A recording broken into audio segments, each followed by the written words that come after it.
Long ago, before the age of heroes and shining temples, there lived a fisherman named Glaucus, a man who loved the ocean more than his own life. Every morning, he cast his nets into the Aegean, whispering to the waves as if they were alive. And maybe, they whispered back. No one remembered when he started talking to the sea. Some said he was lonely. Others said the sea had chosen him. But one day, Glaucus caught a haul unlike any other, a pile of silver-scaled fish so fresh they still glittered like mirrors. He laid them out on the grass to sort them, and that's when something strange happened. The moment the fish touched the grass, they began to move. Not flop, move, alive again, gasping and twisting, as if life had returned to them. Glaucus stared, speechless. The fish flung themselves back into the water and vanished. He looked down at the patch of grass and thought, if it can bring life to them, what will it do to me? He took a single blade, hesitated for a heartbeat, and then, he ate it. The taste was strange. Sharp. Metallic. Like lightning on his tongue. Then the world spun. The shore twisted and folded into waves. His heartbeat became a drum inside his skull. He fell into the sea, screaming. But the sea didn't let him drown. When he opened his eyes, he was surrounded by shapes, graceful, glowing, inhuman. The sea nymphs. Daughters of the deep. They lifted him up and said, "You are one of us now." Glaucus looked down and saw that his legs were gone, replaced by a long, glimmering tail. His skin shimmered with blue scales. He could breathe underwater. The ocean sang inside his head. He had become something new. Something divine. At first, he rejoiced.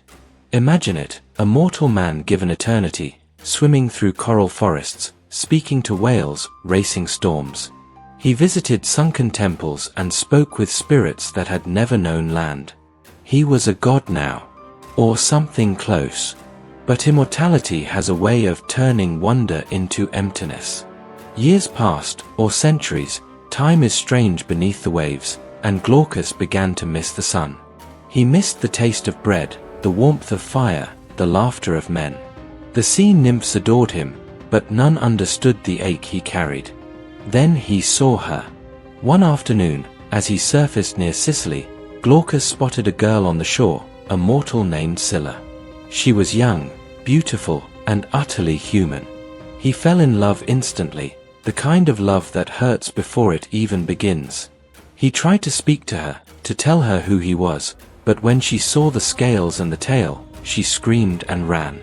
Desperate, Glaucus sought help from Circe, the infamous sorceress who turned men into beasts. He begged her for a potion that would make Scylla love him.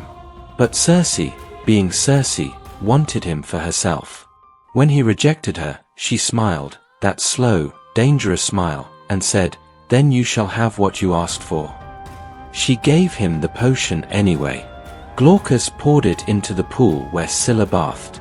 But when the girl stepped into the water, she didn't fall in love. She fell apart. Her lower body twisted into 6 monstrous heads and 12 snapping jaws.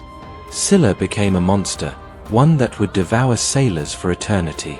And Glaucus, realizing what he'd done, fled into the sea, cursing his own immortality.